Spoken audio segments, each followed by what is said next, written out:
Well, Illinois Democrats are trying to decide what to do now that Scott Lee Cohen has dropped out as the nominee for lieutenant governor. Joining us now is political analyst Thom Serafin. Good morning to you, Tom. Morning, Thanks Tom. for coming in. What are the big names right now? Who do you think will be the Democratic nominee for lieutenant governor?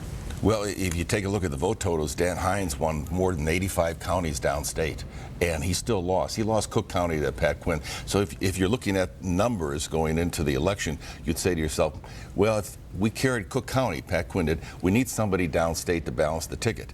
Then you also have the argument that Art Turner, who came in second, is the man that should be picked. I mean, a good friend of mine told me yesterday, if you win the gold medal and you're disqualified for drug use, the silver wins, and the silver would go to Art Turner. But I think that the Democrats need to do something and do it quickly, because the longer this goes, the more bleeding is going on. What are the chances you think they will, in fact, pick Art Turner? I don't think they're very good at this point, because Dick Durbin has gotten into this whole thing, and Mike Madigan is the chairman of the Democratic Party in Illinois. And 19 committeemen and women will make those decisions. There's actually 2 from every congressional district. But here's the issue. Dick Durbin, took a lot of heat on the Roland Burris situation when Roland Burris was nominated or put into that seat, the Obama seat, by Rod Blagojevich. There was a lot of embarrassment in the Democratic Party, especially with Dick. And now the senator has gotten into this thing. And if you read the tea leaves, it's kind of interesting that all of a sudden he's kind of flexing his muscle. He's a downstater, the only downstater right now elected to a Democratic office statewide. And he's suggesting we need balance on this ticket and we need to help Pat Quinn. Tammy Duckworth, who's from the suburbs, has been mentioned.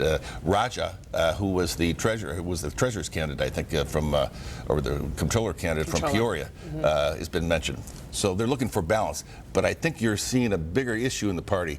The crack there might be Dick Durbin on one side and Speaker Madigan on the other side, the chairman of the party. That's what's really interesting to watch right now. It's not a good thing for Democrats right now, who are trying to get a lieutenant governor elected as well as a governor into office right now. Anything to indicate that the Democratic Party made some kind of special deal with Cohen to have him pull out? No, no indication. And the chairman of the party, Mike Madigan, is much more than that. Right now, Rod Blagojevich is going to go on trial sometime this summer about those kinds of issues, offering something here for something there. So you can't even go there. I mean, you can look at each other, but you never talk, and you never say anything that's going to be on the record. It's obvious that Scott Lee Cohen walked out of this race for some reason. We don't know what that is, probably for his own personal and professional welfare, because of the heat he was taking at this point. But the Democrats wouldn't be that silly to do that. But what kind of impact will this mess now have on Governor Quinn's chances? Well, here's the problem. You got Blagojevich's backdrop. You got the problem going on with the Tea parties, the Washington wind blowing this way for the Republican Party and the independent movement. Pat Quinn needs those independents and needs those voters. Right now in Illinois, you have probably 7 to 10% more Democrats than you have Republicans. But if you take a look at the latest polling numbers, Bill Brady, who won 76 downstate counties, he's geographically pretty well balanced. He lost up here in the suburbs, but he's pretty well balanced. This could be a very competitive race. Pat Quinn needs to show competence.